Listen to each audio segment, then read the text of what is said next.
Hello friends, मेरा नाम है विकास आनंद और आप देख रहे हैं आपका अपना यूट्यूब चैनल विकास आनंद अकेडमी। आज हम लोग आपके लिए लाए हैं सीडीपीओ 2005 में आयोजित बीपीएससी के द्वारा जो आयोजित परीक्षा हुई थी उसका प्रश्न पत्र।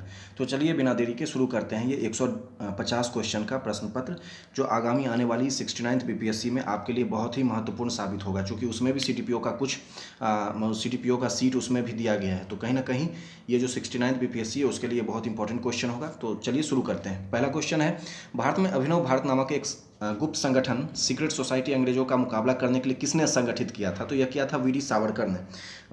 वीडी सावरकर ने अभिनव भारत नामक गुप्त संगठन की स्थापना किया था वर्ष 1904 में। कहाँ पर? तो पूना में। इनमें से किस काल में स्वदेशी आंदोलन का भारत में उत्थान हुआ? स्वदेशी आंदोलन का उत्थान कब हुआ? तो बंगाल की विभाजन विरोधी आंदोलन जो हुआ था उसके विरोध में किया गया था स्वदेशी आंदोलन। नेक्स्ट क्वेश्चन है, भारत की आज़ादी के समय ब्रिटेन के प्रधानमंत्री कौन थे? तो भारत की आज़ादी के समय ब्रिटेन में निम्नलिखित राजनीतिक पार्टियों में से कौन सी पार्टी सत्ता में थी? तो सत्ता में जो पार्टी थी वह थी लेबर पार्टी। लेबर पार्टी उस समय सत्ता में थी। नेक्स्ट है, भारत से अंग्रेजों के कदम उखाड़ने के लिए रेड शर्ट्स आंदोलन किसने आरंभ किया? तो खान अब्दुल गफ्फार खान ने किया था। निम्नलिखित में से किसका नाम 1857 ईस्वी के आंदोलन से जुड़ा हुआ है? तो तात्या टोपे का नाम जुड़ा है, चूंकि चार ऑप्शन जो है सिर्फ तात्या टोपे इसमें जुड़े हुए हैं। अगला क्वेश्चन देखते हैं, राउंड टेबल कॉन्फ्रेंस के समय इंग्लैंड के प्रधानमंत्री कौन थे? तो रैमजे मैकडोनाल्ड थे उस समय में। तीनों गोलमेज सम्मेलनों के समय रैमजे मैकडोनाल्ड थे इंग्लैंड के प्रधानमंत्री, और यह वर्ष 1930 से 1932 के समय में हुआ था। द्वितीय गोलमेज सम्मेलन में महात्मा गांधी ने कांग्रेस की ओर से भाग लिया था, लेकिन भारत से तीनों गोलमेज सम्मेलन में भीमराव अंबेडकर साहब ने तीनों गोलमेज सम्मेलन में भाग लिया था। याद रखने वाला ये फैक्ट्स है। भारत की राजधानी कलकत्ता से दिल्ली कब बदली? तो यह जो कलकत्ता से दिल्ली 1912 ईस्वी में बदल गई थी। 1912 में बदली थी, और उस समय जो गवर्नर थे, उस समय वायसराय थे, वो जो लॉर्ड हार्डिंग थे। उसके बाद नेक्स्ट देख लेते हैं, पिट्स इंडिया एक्ट ब्रिटिश संसद द्वारा कब पारित हुआ? तो 1784 ईस्वी में पिट्स इंडिया एक्ट पारित हुआ। इसके तहत बोर्ड ऑफ कंट्रोल की स्थापना की गई थी। याद रखिएगा, वेरी इंपॉर्टेंट क्वेश्चन। ये सब क्वेश्चन बीपीएससी का फेवरेट क्वेश्चन है, अभी भी पूछा जाता है। चलिए नेक्स्ट देखते हैं, बिहार के राजगीर परगना के कौन से स्थानीय नेता ने 1857 ईस्वी के आंदोलन में स्वयं को राजा घोषित किया था? तो यह किसने किया था? तो बाबू कुंवर सिंह ने कर दिया था। उसके बाद अगला है, ब्रिटेन के राजा ने 1765 ईस्वी में एक फरमान द्वारा बंगाल, बिहार और उड़ीसा की दीवानी ईस्ट इंडिया कंपनी को कितने रुपए में दे दी थी? तो 26 लाख रुपए में दे दी थी। कितने में? 26 लाख रुपए में। 1765 में एक फरमान द्वारा ब्रिटेन के राजा जो 26 लाख रुपए में बंगाल, बिहार, उड़ीसा की दीवानी ईस्ट इंडिया कंपनी को दे दी थी। यह फरमान मुगल बादशाह शाह आलम द्वितीय द्वारा जारी किया गया था। किसके द्वारा यह फरमान जारी हुआ? तो याद रखना है, तो मुगल बादशाह शाह आलम द्वितीय के द्वारा। नेक्स्ट देखिए, अनुसूची 11वीं के द्वारा पंचायती राज संस्थाओं को कितने विषयों यानी कि सब्जेक्ट पर नियंत्रण करने का अधिकार दिया गया है? तो यह दिया गया है 29 विषयों पर। निम्न में से किसे भारतीय संविधान की आत्मा कहते हैं? भारतीय संविधान की आत्मा संवैधानिक उपचारों का अधिकार जो है उसको कहते हैं, और ये किसके द्वारा दिया गया था? तो ये भीमराव अंबेडकर के द्वारा कहा गया था संविधान की आत्मा। याद रखिएगा कि डॉक्टर अंबेडकर ने कहा था, यदि कोई मुझसे यह पूछे कि संविधान का कौन सा अनुच्छेद है जिसके बिना संविधान शून्य प्राय हो जाएगा, तो इस अनुच्छेद को छोड़कर मैं और किसी अनुच्छेद की ओर संकेत नहीं कर सकता। यह तो संविधान का हृदय और आत्मा है। कौन अनुच्छेद? तो अनुच्छेद 32। याद रखिएगा। नेक्स्ट क्वेश्चन देखिए, मौलिक अधिकारों की सूची में से संपत्ति का अधिकार, राइट ऑफ प्रॉपर्टी, किसके शासनकाल में निकाल दिया गया था? तो याद रखने का बात है कि मोरारजी देसाई की सरकार जब वर्ष 1977-78 में बनी थी, उस समय में मौलिक अधिकार से संपत्ति के अधिकार को हटा के और इसको विधिक अधिकार बना दिया गया, यानी कि कानूनी अधिकार बना दिया है। वर्तमान में 6 मौलिक अधिकार हैं, पूर्व में यह 7 हुआ करते थे। याद रखना है इसको। चलिए नेक्स्ट, उस समय में जनता पार्टी की भी सरकार थी मोरारजी देसाई, चूंकि इंदिरा गांधी की सरकार को उन्होंने हटाकर जनता पार्टी की जो सरकार है उसे सत्तारूढ़ किया था। मौलिक अधिकारों की मूल सूची में निम्नलिखित में से किसे जोड़ा गया है? तो मौलिक अधिकारों में डी इसका उत्तर हो जाएगा। निःशुल्क एवं अनिवार्य शिक्षा का जो अधिकार है वो 46वें संवैधानिक संशोधन के आधार पर इसको जोड़ा गया था दिसंबर 2002 ईस्वी में। बहुत इंपॉर्टेंट क्वेश्चन है ये सब। अगला क्वेश्चन देखिए, निम्नलिखित में से कौन भारतीय संघ इंडियन यूनियन का 28वां राज्य बना? तो कौन बना था? झारखंड बना था। झारखंड बना आपको 15 नवंबर वर्ष 2000 ईस्वी में बिहार से कट के झारखंड राज्य का निर्माण हुआ था। चलिए अगला क्वेश्चन देखिए,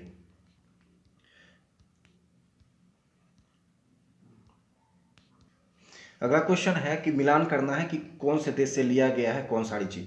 जैसे राज्य के नीति निर्देशक सिद्धांत कहाँ से लिए गए हैं, तो ये आयरलैंड से लिए गए हैं, ठीक है। मौलिक अधिकार जो है वो अमेरिका से लिया गया है, और समवर्ती सूची जो है वो कनाडा से लिया गया है, और भारत राज्यों का संघ जिसमें केंद्र को अधिक शक्ति प्रदान की गई है वो कहाँ से लिया गया है, तो ऑस्ट्रेलिया से लिया गया है। तो इसका उत्तर क्या हो जाएगा, बी उत्तर हो जाएगा। ए का 3 नीति निर्देशक आयरलैंड, बी का 4 मौलिक अधिकार अमेरिका, सी का 2 समवर्ती सूची जो है कनाडा, और डी का 1 अधिक शक्ति केंद्र को मिला है ऑस्ट्रेलिया से। चलिए नेक्स्ट क्वेश्चन देखिए। यदि भारत के राष्ट्रपति का पद खाली है और उपराष्ट्रपति तथा भारत के मुख्य न्यायाधीश उपलब्ध नहीं है तो भारत का राष्ट्रपति किसे नियुक्त किया जाएगा, तो सुप्रीम कोर्ट के वरिष्ठ न्यायाधीश को नियुक्त कर दिया जाएगा। तो ये इंपॉर्टेंट है। अगला क्वेश्चन देखिए, मानव विकास रिपोर्ट 2005 के अनुसार मानव विकास सूचकों के आधार पर भारत का स्थान क्या था उस समय में, तो ये अभी के लिए दृष्टिकोण से महत्वपूर्ण है। अभी के लिए दृष्टिकोण से यह महत्वपूर्ण है कि 2023 में मानव विकास रिपोर्ट या 2022 में जो मानव विकास रिपोर्ट सूचकांक आया होगा उसके अनुसार भारत का रैंक क्या है। तो फिलहाल ये उस समय में 127 था, ये जान लीजिए बस। नेक्स्ट क्वेश्चन देखिए, भारत के राष्ट्रीय आय की गणना किसके द्वारा की जाती है, तो राष्ट्रीय आय की जो गणना है वो किसके द्वारा की जाती है, तो ये की जाती है केंद्रीय सांख्यिकी संगठन के द्वारा, B CSO central statistical organisation के द्वारा, ठीक है। भारत का योजना आयोग यानी कि प्लानिंग कमीशन ऑफ इंडिया है, एक सलाहकार बोर्ड उस समय में था। अभी तो वर्ष 2015 से इसको योजना आयोग के स्थान पर नीति आयोग का गठन हो चुका है, तो इसीलिए अब ये क्वेश्चन जो है वो पूछा भी नहीं जाएगा, लेकिन ये जानना है क्योंकि 5 वर्षों के लिए प्लानिंग कमीशन ऑफ इंडिया के द्वारा 5 वर्षीय योजना का निर्माण किया जाता रहा है, तो इसलिए ये इम्पोर्टेंट है क्वेश्चन, याद रखिएगा। अभी हालांकि नीति आयोग भी जो है एक सलाहकारी संस्था है और इसके भी जो अध्यक्ष होते हैं वो प्रधानमंत्री ही होते हैं। अगला क्वेश्चन चलिए देखते हैं। अंग्रेजी शासन के दौरान बिहार के अनेक भागों में गायों की रक्षा हेतु गौरक्षणी सभाएं कब स्थापित हुई थी, तो यह जो है 21 का डी हो जाएगा, 1893 ईस्वी में। अगला क्वेश्चन देखिए, कांग्रेस की अखंडता में वृद्धि करने हेतु 1912 यानी कि बांकीपुर बिहार की सभा में डेलीगेट शुल्क घटाकर कितना कर दिया गया था, तो यह कर दिया गया था 5 रुपये से 1 रुपया। कहाँ कितना किया, 5 रुपये पहले था उसको 1 रुपया कर दिया गया।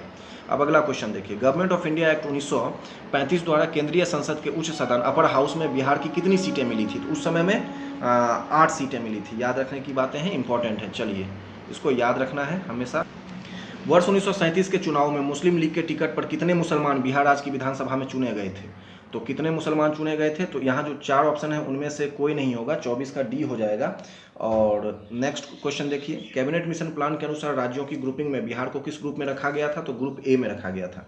किस ग्रुप में रखे थे, ग्रुप ए में। चलिए अब जो है कुछ क्वेश्चन मैथ्स के हैं उसका जो है डायरेक्ट आंसर मैं बता देता हूँ, उसको देख लीजिए। ये जो 26 का क्वेश्चन है, 26 का उत्तर जो है बी होगा, बी 11। नेक्स्ट देखिए 27 नंबर क्वेश्चन का आंसर जो है इसका उत्तर हो जाएगा आपको 750 रुपये, यानी कि सी ऑप्शन हो जाएगा। अगला क्वेश्चन देखिए, 28 का उत्तर क्या हो रहा है, 28 का उत्तर जो है वो आपको डी हो जाएगा, इनमें से कोई नहीं। और 29 का जो है वो हो जाएगा आपको, इसका उत्तर बी हो जाएगा, सॉरी ए होगा, ए। और 30 नंबर क्वेश्चन है, इसका उत्तर देख लीजिए क्या होता है, फिर आगे हम लोग जो फिर जीएस पर जो है आएंगे। इसका उत्तर हो जाएगा आपको 30 का सी हो जाता है, 30 का उत्तर सी, यानी कि 192 किलोमीटर प्रति घंटा। नेक्स्ट क्वेश्चन क्या है, भारत की जनसंख्या वृद्धि के संबंध में किस वर्ष को महान विभाजक वर्ष माना जाता है, किस वर्ष को मानते हैं, तो यह मानते हैं ए, यानी कि वर्ष 1921 को जो है महान विभाजक वर्ष की संज्ञा दी गई थी। चलिए नेक्स्ट देखिए, नालंदा विश्वविद्यालय ज्ञान का महान केंद्र था, तो जो ज्ञान का महान केंद्र था, central great centre of learning था, तो किस धर्म का, तो बौद्ध धर्म का। बिहार का मुख्यमंत्री कौन नहीं रहा था, यहाँ जो 4 ऑप्शन हैं उसके हिसाब से अभी तक भी वर्ष 2023 भी एकमात्र व्यक्ति रहे जो बिहार के मुख्यमंत्री कभी नहीं रहे, वो स्वर्गीय रामविलास पासवान, चूंकि उनकी मृत्यु भी हो चुकी है। लेकिन नीतीश कुमार, राबड़ी देवी जी और कर्पूरी ठाकुर, ये सभी बिहार के मुख्यमंत्री कभी ना कभी रहे हुए हैं। वर्तमान में भी नीतीश कुमार बिहार के मुख्यमंत्री ही हैं, और एकमात्र महिला मुख्यमंत्री अगर बिहार की पूछी जाए तो वो श्रीमती राबड़ी देवी होंगी, और कर्पूरी ठाकुर 1988 के काल में जो है ये बिहार के मुख्यमंत्री रहे थे। तो ये जानना है हम लोगों को, है ना। नेक्स्ट क्वेश्चन है, बिहार का वर्तमान मुख्य सचिव, बिहार का वर्तमान मुख्य सचिव अभी चीफ सेक्रेटरी कौन है? तो जो चीफ सेक्रेटरी हैं अभी तो सुबहानी साहब हैं, लेकिन उस समय में जीएस कौंग थे। राज्य के विधानसभा के चुनाव में एलजेपी की क्या स्थिति थी? एलजेपी मतलब लोक जनशक्ति पार्टी, 2005 का पूछा जा रहा है, तो उस समय में चतुर्थ क्रम था। इसके मुखिया जो थे उस समय में, जो सुप्रीमो हुआ करते थे, वो होते थे स्वर्गीय रामविलास पासवान जी। उनकी मृत्यु हो चुकी है और वर्तमान में उनके सुपुत्र जो हैं एलजेपी के कर्ता धर्ता हैं। खैर नेक्स्ट देखते हैं, वंदे मातरम बंकिम चंद्र चटर्जी के कौन से उपन्यास का भाग था जिसने लाखों भारतीयों को देशभक्ति के लिए प्रोत्साहित किया? तो आनंद मठ। कौन सा भाग था? तो आनंद मठ था। चलिए आगे बढ़िए। नेक्स्ट क्वेश्चन है, निम्नलिखित व्यक्तियों में से किसने वर्ष 1943 में सुभाष चंद्र बोस को सिंगापुर में आईएनए बनाने में सहायता की? आईएनए यानी कि आज़ाद हिंद फौज बनाने में सहायता किया था, तो ये किया था जनरल मोहन सिंह ने, general Mohan Singh. Next question, वर्ष 1905 में बंगाल के विभाजन के समय भारत का वायसराय कौन था? तो लॉर्ड कर्जन। वर्ष 1905 में बंगाल विभाजन इसी के खुराफाती दिमाग की उपज थी, लॉर्ड कर्जन के दिमाग की। वर्ष 1905 में बंगाल का विभाजन इसी ने करवाया। महात्मा गांधी की दक्षिण अफ्रीका से वापसी पर इनमें से किस घटना के कारण उनको प्रसिद्धि मिली? तो वर्ष 1917 में इन्होंने पहला सत्याग्रह शुरू किया चंपारण बिहार से, और इसमें इनको जो जीत हासिल हुई थी उसके बाद इनकी प्रसिद्धि में बहुत वृद्धि हो गई थी। महात्मा गांधी पूर्व में दक्षिण अफ्रीका में थे। वर्ष 1915 में 9 जनवरी 1915 को पुनः हुआ भारत आए थे और 1 वर्ष तक उन्होंने भारत का भ्रमण किया। उसके बाद पंडित राजकुमार शुक्ल के बहुत अनुनय विनय पर वो जो है नीलहा किसान जो थे उनसे जबरन जो है नील की खेती कराई जाती थी।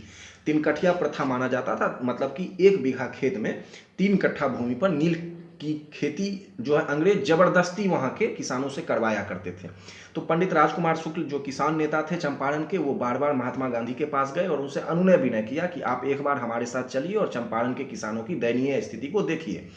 तो इस काल में जब वो वहाँ गए तो फिर उनके लिए जो है उन्होंने सत्याग्रह किया, उसमें इनको जीत हासिल हुई और इसके बाद इनकी प्रसिद्धि बहुत बढ़ गई थी। तो ये मेंस के लिए भी एक इम्पॉर्टेंट टॉपिक है।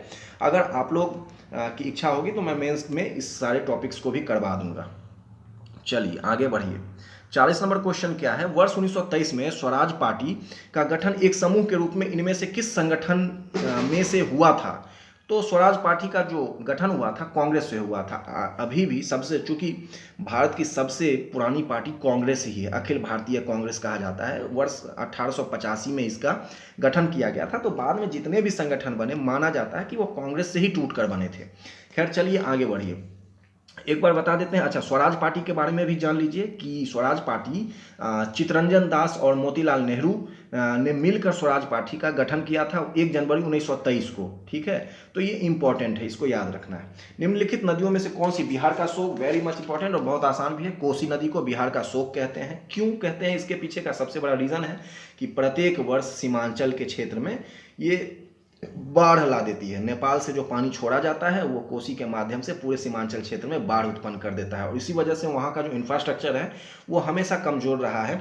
बिहार एक तो सबसे पुअर स्टेट है, इससे भी अलग जो सीमांचल का क्षेत्र है बिहार में वो सबसे ज़्यादा मतलब गरीबी रेखा में जीवन बसर कर रहा है। आप जब भी कभी भी बीपीएससी का फॉर्म भरते हैं तो आपको अगर अररिया मधेपुरा अगर उस सुपौल सहरसा की तरफ जाने का मौका मिलेगा तो निश्चित तौर पर वहाँ की भीषण जो स्थिति है देख के आपको बड़ा आश्चर्य होगा और बहुत दुख भी होगा। चलिए आगे बढ़िए। बरौनी तेल शोधक कारखाने की तेल शोधन क्षमता कितनी है? उस समय के हिसाब से तो 42 का ऑप्शन 33 लाख टन है। अभी वर्तमान में तो खैर तेल शोधन की जो क्षमता है उसमें काफ़ी वृद्धि की गई है। ये करंट का टॉपिक है, आप इसको सर्च करके देख लीजिएगा कि वर्तमान में कितनी है उसकी क्षमता, बढ़ाई गई है। अगला देख लीजिए, जनसंख्या घनत्व के घटते क्रम में व्यवस्थित जिलों के सही क्रम को पहचानिए। तो जनसंख्या घनत्व के घटते क्रम में व्यवस्थित जिलों, तो इसका उत्तर हो जाएगा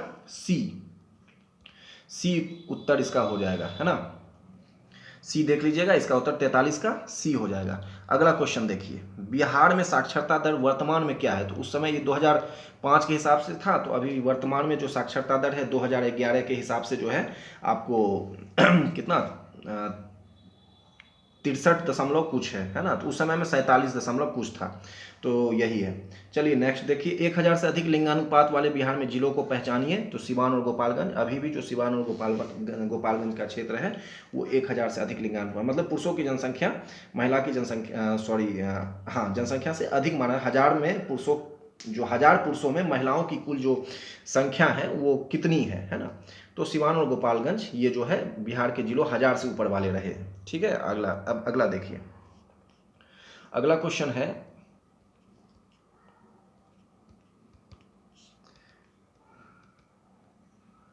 भारतीय संविधान की प्रस्तावना यानी कि प्रिम्बल में किस संशोधन द्वारा समाजवादी एवं धर्मनिरपेक्ष, सोशलिस्ट एवं सेकुलर शब्द जोड़ा गया? तो किस में जोड़ा गया था? तो 42वें संविधान संशोधन। बहुत इंपॉर्टेंट क्वेश्चन है, इसको एक तरह से कहिए कि लघु संविधान भी इसको कह देते हैं। 42वां संविधान संशोधन बहुत इंपॉर्टेंट क्वेश्चन है। चलिए आगे देखिए, अच्छा 42वां संविधान संशोधन जो है वो कब आया था? तो ये जान लीजिए 1976 में आया गया, और इसमें समाजवादी धर्मनिरपेक्ष शब्द ये सब जोड़े गए थे, याद रखने की चीज़। डॉक्टर एपीजे अब्दुल कलाम का भारत के राष्ट्रपति के रूप में काल क्रमानुसार क्रम, क्रोनोलॉजिकल रैंक क्या है? तो ये 14वां था। ये 14वें जो है भारत के राष्ट्रपति बने थे, missile man of India doctor APJ Abdul Kalam महान व्यक्ति थे।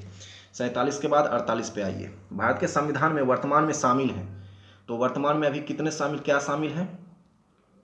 तो भारत में जो है 444 धाराएं दी गई हैं, है ना। शुरुआत में जब, इसका उत्तर बी होगा यहाँ के ऑप्शन के हिसाब से, और जो मूल संविधान जब बना था, निर्मित हुआ था, तो उस समय 395 धाराएं थी, और जो 22 भागों में विभाजित थे, ठीक है, और इसमें 8 अनुसूचियाँ थी। लेकिन अब जो है इसमें 12 अनुसूचियाँ हो गई हैं, याद रखना है, और करीब 26 भाग है ना, और 444 445 अनुच्छेद हैं। तो इस हिसाब से बी ऑप्शन होगा। भारत ने सुदृढ़ केंद्र के साथ संघीय ढांचा यानी कि फेडरल सिस्टम का विचार कहाँ से लिया था? तो फेडरल जो सिस्टम का विचार है वो कनाडा से लिया गया था, संघीय ढांचा, राइट। भारतीय संविधान के किस संशोधन में पंचायती राज संस्थाओं को संवैधानिक आधार प्रदान किया गया है? तो इसका उत्तर हो जाएगा 73वें संविधान में पंचायती राज संस्थाओं को संवैधानिक अधिकार दिया गया है, और 74वें में जो नगर निकाय हैं उनको संवैधानिकता का दर्जा दिया गया। याद रखना है 73 और 74 very very important question.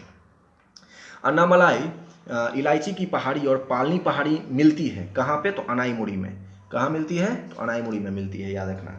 Bharat में शक्तिशाली एल नीनो कारण है, यहाँ जो है सामान्य वर्षा का, अति वर्षा का, सूखे ड्रॉट का, उपरोक्त में से कोई नहीं। तो 52 का उत्तर क्या हो जाएगा? तो इसका उत्तर हो जाएगा डी, याद रखना, उपरोक्त में से कोई नहीं। अगला क्वेश्चन देख लीजिए, बृहद हिमालय अर्थात हिमाद्री के पूर्वी छोर पर है, क्या है? तो नामचा बड़वा। बृहद हिमालय हिमाद्री के पूर्वी छोर पर क्या है? तो नामचा बड़वा जो है वो है, याद रखना है।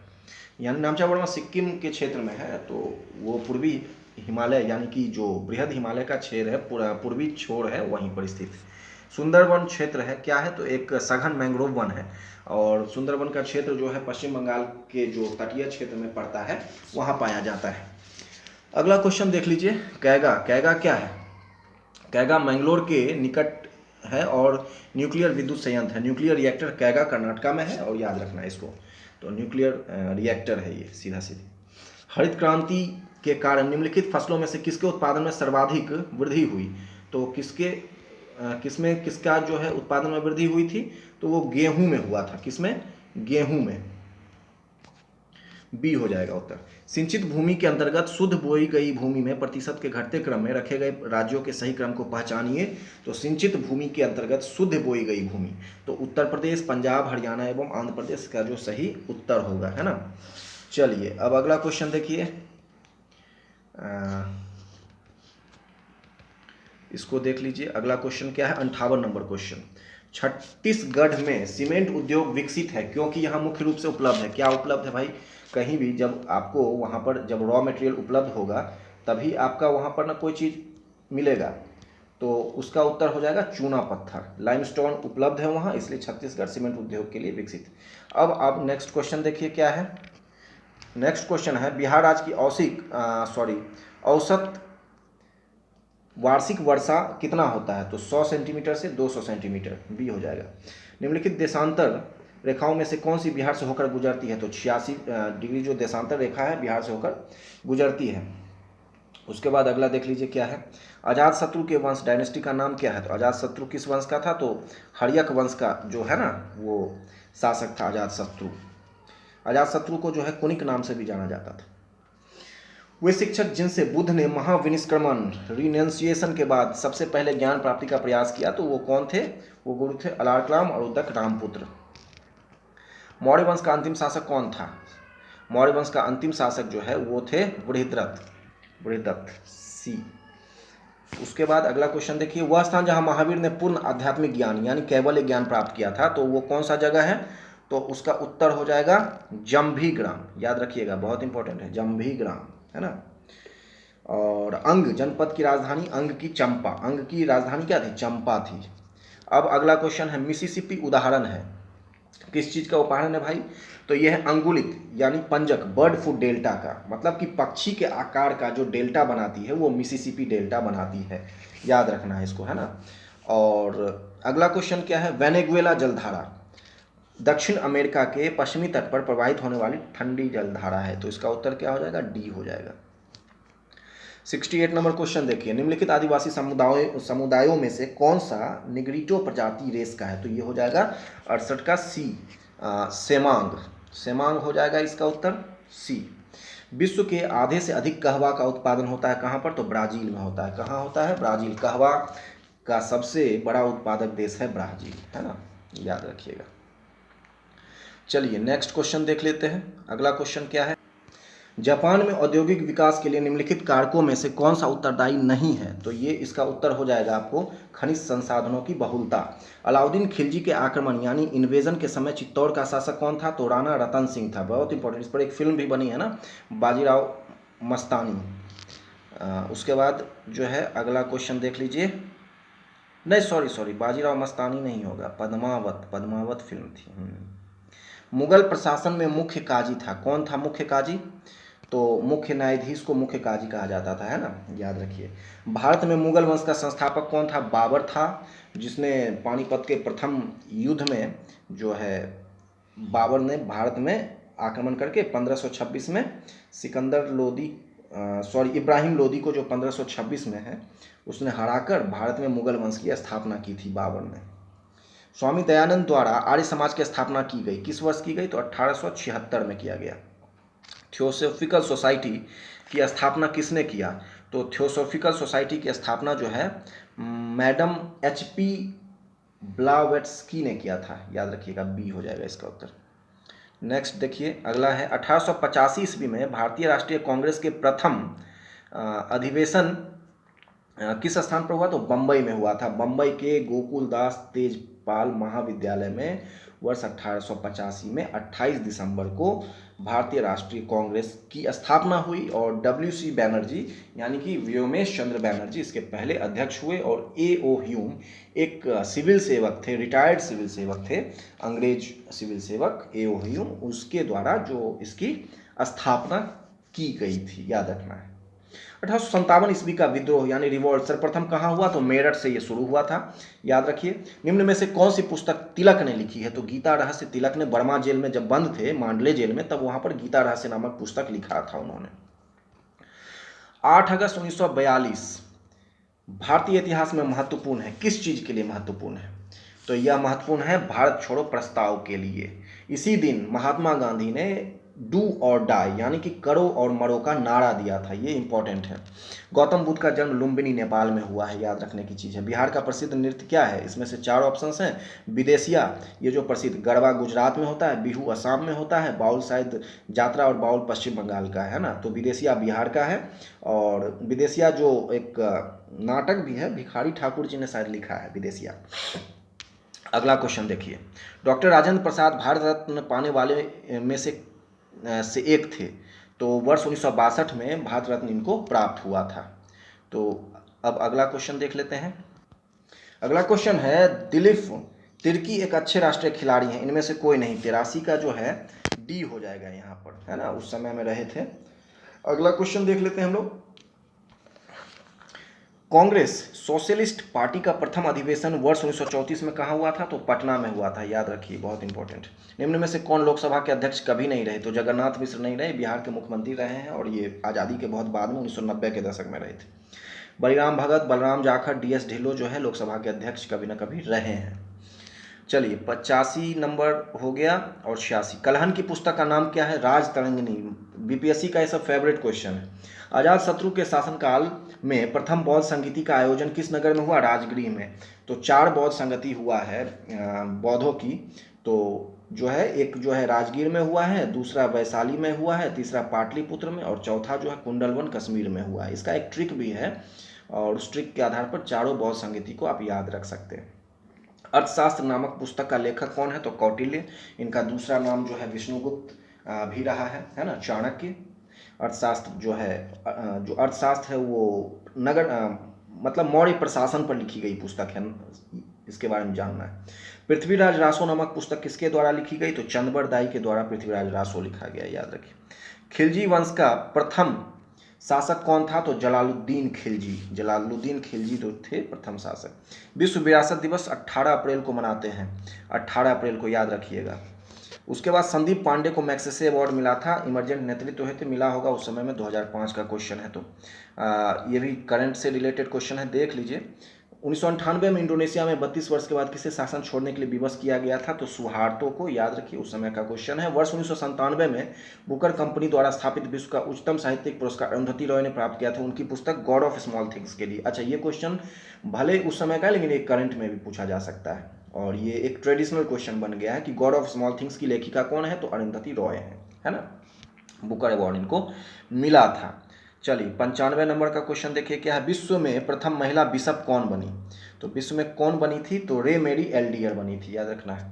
95 का ए हो जाएगा। अगले ओलंपिक कहाँ होंगे? तो उस समय में ये चूंकि 2005 का है तो 2008 में ओलंपिक कहाँ हुआ था? तो बीजिंग में हुआ था, 12 में लंदन में हुआ था और 16 में रियो डी जेनेरो ब्राज़ील में हुआ था और 20 में आपको कहाँ हुआ था याद, देखिए भूल रहे हैं, पेरिस में हुआ था शायद ना।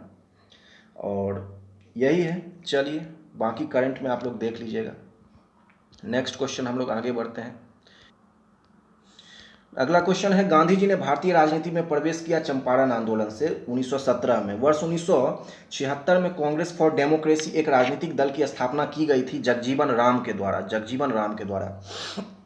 मुस्लिम लीग की प्रत्यक्ष कार्य दिवस डायरेक्ट एक्शन प्लान की घोषणा के बाद घोषणा के द्वारा बिहार में पूर्ण हड़ताल हुई 16 अगस्त 1946 ईस्वी को, है ना। 16 अगस्त 1946 ईस्वी को हड़ताल हुई थी। अगला क्वेश्चन देखिए, जयप्रकाश नारायण ने अपनी जनसेवा के लिए मैग्सेसे अवार्ड प्राप्त किया वर्ष 1965 में। किसने? तो रेमन मैग्सेसे, जो एशिया का नोबेल पुरस्कार भी कहा जाता है, फिलीपींस से दिया जाता है। तो ये 1965 में जेपी को मिला था। जयप्रकाश नारायण महान व्यक्ति रहे हैं और संपूर्ण क्रांति वर्ष 1974 में इन्होंने इंदिरा गांधी के 1974-75 में किया था इंदिरा गांधी सरकार के विरुद्ध। भारत के संविधान की प्रस्तावना में निम्नलिखित में से किस एक को पहले मुख्य रूप से सम्मिलित नहीं किया गया था? समाजवाद और धर्मनिरपेक्षता को नहीं किया गया था, बाद में उसको संवैधानिक संशोधन के माध्यम से 42वें संविधान संशोधन में उसको जोड़ा गया। क्वेश्चन थोड़ा सा दोस्तों, थोड़ा वीडियो लंबा भी हो जाए तो इसको देख लीजिएगा क्योंकि ये क्वेश्चन 150 क्वेश्चन है तो निश्चित तौर पर ये लंबा तो होगा ही, है ना। अगला क्वेश्चन क्या है, झारखंड आंदोलन प्रारंभ किया गया था राज्य स्थापना के लिए। 102 का क्या हो जाएगा? बी हो जाएगा। राज्य स्थापना के लिए किया गया था, शिबू सोरेन वगैरह उन्होंने किया था। और निम्न में से किसे मृत्यु के बाद भारत रत्न से सम्मानित नहीं किया गया है? जवाहरलाल नेहरू को भारत रत्न जो है उनके प्रधानमंत्रित्व काल में ही प्राप्त हो गया था। ए विंग्स ऑफ फायर किसने लिखा है? APJ अब्दुल कलाम साहब की महान रचना है। अगला क्वेश्चन देखिए, संयुक्त नेतृत्व के लिए प्रथम GRD टाटा अवार्ड प्रदान किया गया था किसको? तो रतन टाटा साहब को, महान व्यक्ति हैं। ईरान और उत्तरी कोरिया को गुप्त नाभिकीय तकनीकी प्रसारित करने में किसे निर्णायक माना गया है? इनमें से कोई नहीं, यहाँ 4 ऑप्शन, उसमें से तो किसी को नहीं माना गया है। व्लादिमीर पुतिन ने डैश को हराकर पुनः रूस का राष्ट्रपति बना है, तो वो कौन है? तो इसका उत्तर हो जाएगा आपको निकोलाई खरिटोनोव। अभी भी जो व्लादिमीर पुतिन हैं वो रूस के राष्ट्रपति हैं और अभी यूक्रेन युद्ध से उलझे हुए हैं ना। कौन से देश में लगभग द्विदलीय 2 पार्टी पद्धति है? तो पाकिस्तान। यहाँ से जो ऑप्शन है उसके हिसाब से पाकिस्तान। भारत में बॉक्साइट के मुख्य आयातकर्ता के रूप में किस देश ने इटली का स्थान लिया? तो कनाडा ने। ठीक है, चलिए अब अगला देख लीजिए। सीटीबीटी एक पद है जो संबंधित है, किस चीज से संबंधित है? सीटीबीटी ये है नाभिकीय शस्त्र से, न्यूक्लियर वीपन से संबंधित है ये। उसके बाद है वैद्युतिक ऊर्जा यानी कि इलेक्ट्रिक एनर्जी पैदा की जा सकती है यूरेनियम से। किस पदार्थ को एक अन्य पदार्थ के साथ गर्म करने में अम्ल बनता है? तो सोडियम क्लोराइड। उसके बाद चलिए अगला क्वेश्चन देखिए, 13 नंबर है, उपग्रह सैटेलाइट का उपयोग किया जाता है किस चीज़ के लिए? सैटेलाइट का उपयोग किस चीज़ के लिए किया जाता है? तो ये टेलीविजन के लिए किया जाता है। अगला क्वेश्चन देख लीजिए, इनमें से कौन दिखता नहीं है? तो राहु, क्योंकि राहु एक ज्योतिष शास्त्र में माना जाता है ग्रह, है ना। चंद्र मंगल शुक्र जो है यह जो है ग्रह है और वो सोलर सिस्टम का हिस्सा है, जबकि राहु ज्योतिष विज्ञान के हिसाब से